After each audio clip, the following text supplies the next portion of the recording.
जी जी भाईजान, आप टेंशन न ले, मैं रास्ते में हूँ, आ गया जी।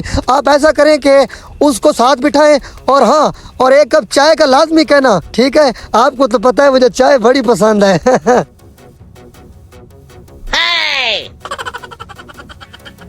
रुके रुके रुके भाईजान, वाह क्या फैशन है। एक सेल्फी लेनी थी आपके साथ। जी ले लें। फ्रंट की नहीं, बैक की।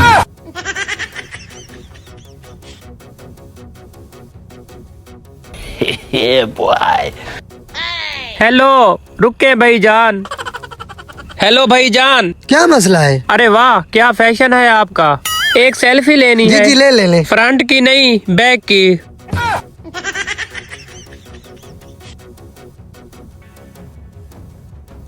भाई एक कप चाय देना। जी भाईजान बैठे।